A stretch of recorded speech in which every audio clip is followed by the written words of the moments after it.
These, if you're wondering, are not my usual Sunday clothes. My Sunday clothes are usually like pajamas or a Minions onesie, but for Dolly, I make an exception. Oh my god, hey, bonjour tout le monde. My name is Mickey Joe, and I'm obsessed with all things theatre, which is why I recently headed to Paris, France to go and see 2 musicals in 24 hours. The first of which was Les Miserables, performed at the Theatre du Lido in French, which I've already reviewed here on my theatre-themed YouTube channel, or on podcast platforms. If that's why you're hearing me, you can go and check out that review. But the second show I saw was performed in English, and that was Hello Dolly, the classic musical comedy Hello Dolly, performed at the Theatre du Lido, a former cabaret venue that within the last few years has reopened as a space for musical theatre. I first travelled there to go and see their production of Cabaret, then last year to see A Funny Thing Happened on the Way to the Forum, and this year they are enjoying their most successful piece of programming yet with Hello Dolly in celebration of the musical's 60th anniversary. Now, this was my second time seeing Hello Dolly this year, and prior to that, I'd only ever seen the film. I had never seen Hello Dolly on stage because it's more often produced in the US, where it has a little more cultural relevance, but we haven't had a lot of Hello Dollys in the UK. Then this summer, we had this huge revival at the London Palladium. It was beloved by much of the industry, and I had a couple of small reservations about the specificities with which it was pitched tonally.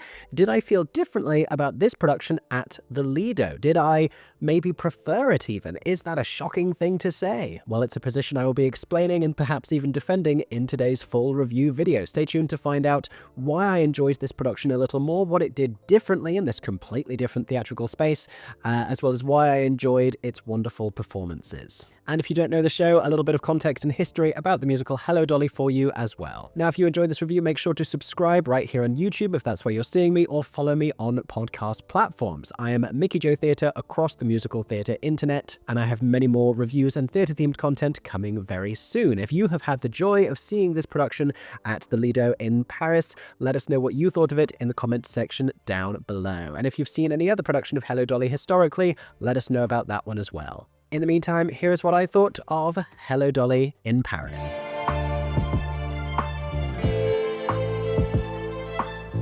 So let's talk first of all about Hello Dolly and the history and the context of this show. If I feel like I'm getting deja vu, it's because I reviewed the production in London not too long ago. Hello Dolly is a 1964 musical originally produced on Broadway with a score by Jerry Herman, a wonderful score, and a book by Michael Stewart. It is based on a Thornton Wilder play from the late 30s, which was originally called The Merchant of Yonkers and was subsequently retitled The Matchmaker. Hello Dolly originally starred Carol Channing as Dolly Gallagher Levi, a very determined and opinionated and strong-willed matchmaker in early 20th century New York, who at the beginning of the show is returning to society, having spent some years as something of a social recluse after the death of her late husband, Ephraim Levi.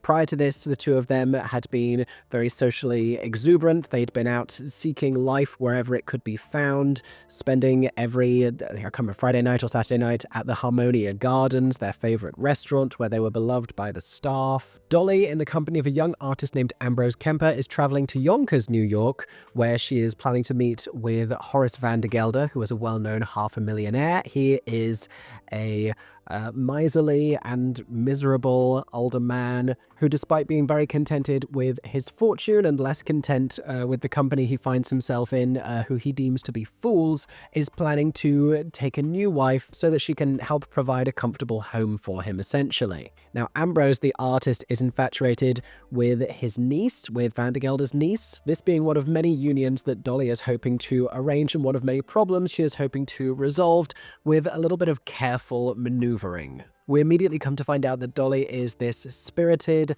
and willful individual who doesn't let anything stand in her way, whether that's her own currently impoverished circumstances. If she is dealing with any kind of turmoil or angst or sorrow, she does not reflect it outwards, but she is secretly scheming to arrange circumstances so that she can marry Horace for herself. She is hoping to pierce his planned arrangement with Irene Malloy, who is the proprietress of a hat store in New York. This because Dolly is tired of living hand to mouth, this being something that she tells her late husband Ephraim, him, who she speaks to over the show as she awaits a sign for him that he approves of her intentions and the union. We also meet the two young clerks from Van der Gelder's Hay and Feed store. Their names are Cornelius Hackle and Barnaby. They, overhearing some of this, plan to head to New York for themselves in order to really experience life and, critically, to kiss a girl for the first time. It is there that they meet Irene and her store assistant Minnie Fay, and everything sort of carries on from there, with Dolly interfering as necessary throughout proceedings. But those are our key players. The whole thing is very farcical and has an awful lot to say about the nature of love and marriage, as well as the joy of life and immersing yourself in it. And those are, I think, the most important qualities in any production of the musical. This sense of joy and romance and life. A celebration of life, a vitality. Now, the book is utterly charming and the score is just wonderful. It is quintessentially American. That's why they play it on Main Street, USA, in Disney World and Disneyland.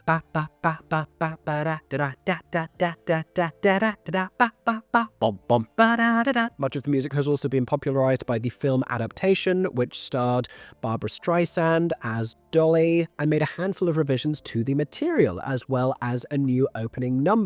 The original opening, I Put My Hand In, was changed for the largely similar but slightly more patter-driven Just Leave Everything to Me. Just Leave Everything to Me. And what's curious is the London Palladium revival starring Imelda Staunton, directed by Dominic Cooke, which took place earlier this year, largely based itself on that film version. It incorporated its changes to the narrative, subtle shifts, a handful of lyrics that accompanied those changes, little changes to the script throughout, and critically, that different opening. Imelda did the Barbara version. But this, Dolly, is a more classic version, taking us back to the Broadway script. And while there are largely only subtle differences between the two, I would characterize this as being just that little bit more classic, just that little bit steadier. It charmingly offers less of an explanation as to how Cornelius and Barnaby end up so serendipitously in the exact hat store that their boss is planning to visit, though he doesn't know that they have taken leave of the store for the day. And the opening number, while it doesn't offer the brilliant wordplay of "I'll proceed to plan the whole procedure, I'll arrange for making all arrangements, I'll discreetly use my indiscretion," etc., does immediately convey to us this sense of Dolly as someone who not only helps, but interferes. As she explains to Mr. Kemper, "I meddle." Now, here's what I took away from this material, having seen the show a second time, and it truly was this concept of love winning the day. For all of Dolly's interference and meddling, you get this sense that the attraction between these characters, the romance between Irene and Cornelius, with Dolly herself and Horace, it does feel, in the loveliest way, sort of inevitable. Everything that happens in the musical seems to, because Dolly has, to within an inch of her life, orchestrated it to be that way. But then there's this beautiful sense of chance to it as well. And if the defining moment comes a little way into the second act, when Dolly descends down the staircase of the Harmonia Gardens to joyful and emotionally overwhelmed and astonished staff there who greet her by performing with her this wonderful title number, Hello Dolly, it's because that is what this musical is trying to tell us. It's this idea of choosing life and choosing joy and returning to the human race before the parade passes by. And the sorrow that Dolly is emerging from and the grief that she has experienced is an essential part of that. But the material, and in particular this production, don't dwell on those to any extent. It is about her return. It's about her descending the staircase and not what she's coming from. That is probably the thing that sets this apart the most from the London Palladium production. But let me tell you a little bit more about this version of the show and how they differed.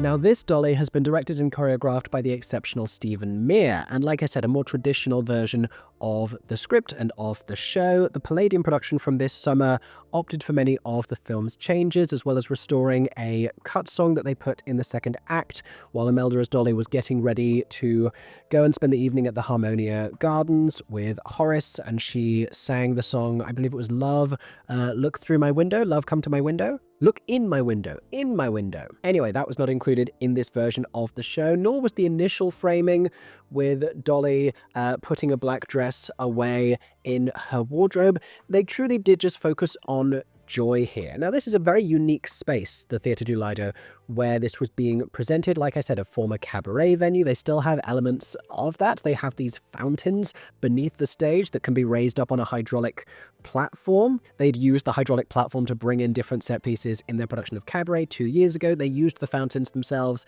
last year for A Funny Thing Happened on the Way to the Forum. They used them in the second act for a sequence that was visually stunning, if a little confusing in terms of how it contributed to the narrative. There was no real way to incorporate them into Hello Dolly, so they used them throughout the interval. There was this wonderful impromptu musical water show. Anyway, the stage itself is mostly a thrust with cabaret seating extending throughout multiple different tiers in the auditorium. It makes the whole thing feel very intimate, and charming comic shows play very well in that space. The set design felt very classic early 20th century America. It reminded me visually of Disneyland a little bit. You could also do ragtime on that set, with the band on the upper level and the staircases being reconfigured for the second act to allow Dolly to enter through the middle, down a set of stairs into the Harmonia Gardens. And call me a purist, I like change, I like non-replica productions, I like people doing different, new, creative, innovative things. There's something about Dolly descending centrally down a staircase, facing forward and wearing a red dress with a big old feather in her hair that made me feel like this is Dolly coming home. At the Palladium, with Imelda wearing green and descending from the side cautiously down a curved staircase, it felt, as in much of the rest of that production, like a more nuanced Dolly, but a sort of a sadder Dolly, a Dolly uncertain about whether or not she wanted to return to the human race and the life that she had lived before. Caroline O'Connor's Dolly Levi in this does everything with certainty. She descends that staircase with conviction. She is wearing a gorgeous red dress. She is sure that she is there. And it doesn't take away from the pathos of those moments where she speaks to Ephraim. We still feel that, and we still understand everything that she's going through, but she's moved beyond that. That is a feature of her past life, and she hasn't forgotten that love, but she is looking to her future now. And when it's acknowledged within the material, either spoken or sung, it's done very briefly. She speaks to him and she sings in the song Hello Dolly, I Went Away from the Lights of 14th Street, and it's an acknowledgement. It's a sort of a twinkle in the eye, but it's not a single tear rolling solemnly down the cheek. You could call the productions otherwise largely similar, this one on a smaller scale with a smaller cast. We didn't have a platform moving across the whole of the stage like they did at the Palladium, this moving walkway. We didn't have a train set piece come on and travel across the stage. They made a train out of bodies. They made the train out of the company, with people sort of moving around the stage in train formation, with a top hat that had steam coming out of it to look like the front of a steam train. And you know what? I thought that was better. I enjoyed that more. I like I said, creativity, innovation. I like a thrilling piece of staging that's going to take me by surprise and charm me more so than an expensive, great-looking train. I liked when the train came on stage at the Palladium, but I like the train coming together, created by this company of players in front of our eyes in Paris, even more, with parasols, with hats, with us innately understanding that this is what they're creating on stage, and the steam coming out of the hat. That was delightful. I should add as well that the production was designed by Peter McIntosh with musical direction from Nigel Lilly. And I enjoyed the costumes. I thought they were gorgeous. They were very Hello Dolly. It is, as always, a symphony of hats and beautiful waiters' uniforms. They had little handle straps underneath the trays that they were carrying. I don't know if that's technically considered cheating, but I thought it was clever because nobody dropped a tray, which I saw happen at the Palladium. I also think there was one really ugly hat. I think it was the hat returned by Miss Mortimer. I'm sorry to say, maybe that was the point, that it was meant to be a garish hat. But Miss Mortimer is sort of implied to be unreasonable in returning this hat for the umpteenth time. In this production, I was like, you know what, Miss Mortimer? I get it. That is not the most fetching hat that I've seen this evening. But you have to hand it to Stephen Mear, who understands classic and who understands that really charming, slightly comic sensibility in everything that he's choreographed over the years. He does whimsy exceptionally well, and he does that slightly camp edge exceptionally well. The moment that we had steam coming out from beneath the stage when Barnaby and Cornelius had conspired to blow up a can of tomatoes so that the smell would put off customers and they could close the store. The way in which you had them scrambling between different pieces of furniture trying to hide in Mrs. Malloy's store while Dolly and Mrs. Malloy and Minnie Fay distracted Van de Gelder with this elaborate song about patriotism. Always one of the most unusual and charming parts of the score. As has become customary with productions at the Lido, characters entering the stage via the audience and moving between tables. You had Dolly offering her cards for her various services to members of the audience in the front row and chatting with them as she's exiting the space, all deeply charming. And then we have to talk about the choreography. Show-stopping choreography, which is what you expect from a Hello Dolly. If the waiter's gallop can't stop the show and then Hello Dolly stop it a second time moments later, I don't want it, because that is what I have expected from this musical. And that's exactly what happened here. But those were not the only beautifully choreographed moments, because we have the whole dancing sequence in the first act when Dolly is teaching Cornelius and Barnaby how to dance, and they're so overcome by the joy of that they all take to the street and they all dance around together. And I grant you, some of the grandeur and the scale of the Palladium production wouldn't have been possible in a space like this. Just something like Before the Parade passes by, where we don't see an entire parade behind Caroline as she's performing. This song doesn't quite carry as much oomph, but she delivers it nonetheless. And it wouldn't be Stephen Mear if we weren't finding a way to tap dance. The tap dancing was sublime. I love tap, it's an easy way to win me over, but it was so extraordinarily well done in this production. All of the grace and the athleticism of this company, all of the brilliant choreography, it was lighter than air, it was dreamy, it was romantic, it was perfect, it was splendid. And that, I'm hoping, conveys a sense for why I preferred this Dolly. Really, it's a question of taste. It's like how you want your steak in a restaurant. Some people would have preferred, I assume, the version of Dolly at the Palladium this summer because it had that additional layer of depth, of gravitas, perhaps, and it would have resonated with a lot of people who shared in that experience of having lost a partner or a loved one. And then for others, your preference, even if you have that same experience, might be something that is just effervescently and unashamedly joyous and, isn't framed with that hint of despair that I think is a very British concept, for everything to be just that little bit of bittersweet. There are some dishes, like Hello Dolly, where bitterness is not something that I want anywhere near it. I just want joy and levity. The only thing I will say in terms of shortcomings, we could have laughed a little more. There are sequences and there are chains of events in this show where we ought to be able to find laugh upon laugh upon laugh upon laugh. The circumstances of this production make it very difficult because it's performed in English, in Paris, and you have surtitled on either side of the stage so that French-speaking audience members can pay attention to that as they're enjoying the show. The problem with this is that many of the best punchlines are displayed long before they come in the dialogue, and it throws off the whole timing. Comedy is about timing. They had the same problem with A Funny Thing Happened on the Way to the Forum, and it's also about delivery, and it's about expression and characterization and tone of voice. And when you divorce the understanding of the line from the performer to the translation over there, comedy is the hardest thing to convey. You can deliver a lot of the rest of a theatrical presentation and you can allow audiences to follow and understand and engage with it, but making them laugh in another language, that's a hard thing to do. That, and I don't find French audiences, in my experience of them so far, to be particularly vocal during a performance. After the thing, sure, but laughing, applauding, the concept of entrance applause as a thing, it seems very alien to a Parisian audience, and those are all little details that Hello Dolly usually thrives on. Now, the final thing for me to do is to tell you about this production's glorious company led by Caroline O'Connor. Let's talk about the performances.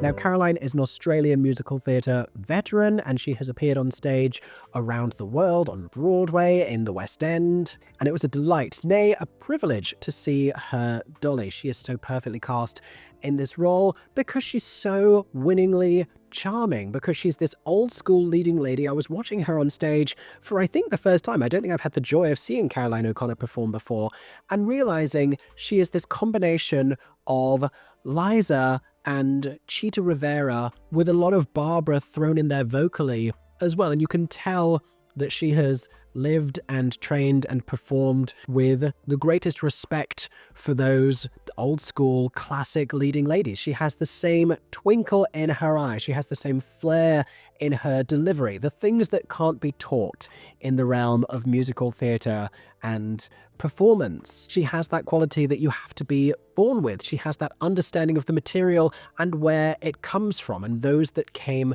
before. The way that she lands the comedy, the way that she rounds this characterization, the way that she embodies this woman and her power and her determination, that little bit of grit, but with no edge whatsoever, with nothing but charm and glee that means you fall in love with Dolly instantly and you stay in love with her throughout the thing. When she is plotting the demise of relationships, when she is deliberately agitating this man, when she is engineering all of these circumstances beyond the knowledge of any of these other characters involved. You delight in all of her affairs because she's so fantastic. Speaking technically, it was also a joy to hear her sing this score. Her voice perfect for it, that really old school Broadway quality, the resonance that she has vocally, the vibrato, it was perfect. And the best version of a Hello Dolly number, as in the song itself, is one where you're really anticipating it. And because she is so